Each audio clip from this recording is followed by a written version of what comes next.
When Tony Hawk Pro Skater 1+2 was released last year, fans rejoiced as their favorite arcade skateboarding series returned to its roots, bringing back all the early era fun. For those that waited out for the Switch release, it's finally here, and rest assured, it's a great one. Of course, some corners had to be cut, but among the handful of Unreal Engine 4 ports on the Switch, Tony Hawk is one of the best AAA ports for the hybrid console, maintaining the true original vision without cutting any of the game modes. But before we jump into this review, make sure you hit that subscribe button and hit the bell icon to stay up to date for whenever I put up another video. You can also join my Discord server for completely free with the link in the description. With all that said, let's jump into this review, starting with gameplay. We're skipping our usual story section here, as there really isn't a story outside of you're a skater, you're skating, and that's it. No plot is needed anyway because the Pro Skater series has always been about gameplay. The early Tony Hawk entries have always been about competing for a high score, completing challenges, and enjoying your 2 minutes of zen while you skate across the various locations, some more questionable than others. Nevertheless, there's a reason why the first 2 entries in the series are regarded as some of the highest rated games on Metacritic. The classic controls of the original release are still here, so those who grew up playing should be familiar with them. However, there's also a new variation available that feels more like later installments in the series, which I think feel more accessible to newcomers who might be playing this for the first time. Across the 20 or so levels all collected across the first 2 games, you'll skate, grind, and flip just about every corner. While the structures of these maps are still the same, there's a noticeable facelift even on the weaker Nintendo Switch port that helps bring new life to these beloved maps. Challenges push you to collect items in every map, reach certain high scores, and various other challenges specific to each map. As you complete these objectives, you'll further unlock new maps, further progressing your skater profile. Speaking of which, those classic RPG elements are still here. You can play from a handful of the original roster with some new additions including a transgender and non-binary skater. Having that new form of representation, especially in a game that will no doubt introduce plenty of new players to the series, it's a great and powerful move by Vicarious Visions, and they have my respect. While the collection's maps are represented as 2 separate games, there's a lot of crossover here that simply makes the experience a better package overall.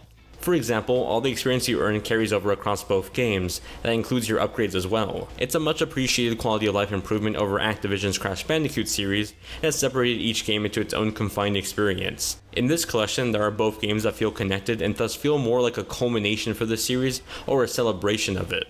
Outside of the main game modes, I'm happy to see that the Switch port both supports online/local multiplayer, along with the Park Builder.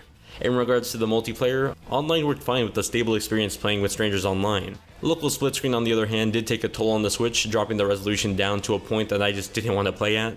The Park Builder on the other hand is a more stable experience, although if you push it far enough you can definitely get a few frame rate drops to happen. Nevertheless, the content is here, albeit at a less desirable state when it comes to split screen and at times the Park Builder.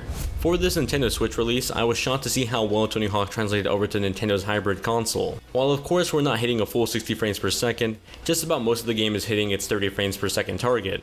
For example, in dock mode, performance typically was around 900p resolution at 30 frames per second. Some occasional hiccups drop the frame rate down to the mid-20s, but rarely for longer than a few seconds. For the most part, you can assume you'll be able to maintain that 30 FPS target. In handheld mode, that resolution is dropped down to just under 720p, still maintaining that 30 FPS target.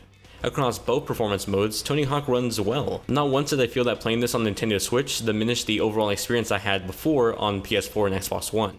Of course, the resolution is lower, introducing some jaggy, some textures are a bit muddy looking, and the characters, well, they look like this. Nevertheless, with the exception of the split screen mode, this is a full-fledged experience on the go. I say the exception, but the split screen is on the Switch technically. It just looks pretty bad. In dock mode, you get what looks like a 720p picture split between 2, and the end result looks what probably most people expected the single player mode to actually look like. It's playable, but I wouldn't recommend it. It only gets worse when you switch to handheld mode and you're playing on a 540p resolution split between 2. Outside of that, Tony Hawk ran great on Nintendo Switch, so much so that I found myself actively wanting to play this in handheld mode over the dock mode or even just on my other consoles. While it doesn't run as well as those other consoles, the performance was suitable for the handheld experience, and I've never felt that the series was a technical showcase to begin with anyway. Ultimately, I enjoyed the Tony Hawk series for its arcade gameplay, and it showcases very well as a handheld game. I'm so happy to see that these remakes maintain their punk rock ska identity that was so prevalent for the series during the early 2000s. While not every song is back, most likely due to some licensing issues, a large majority of them are.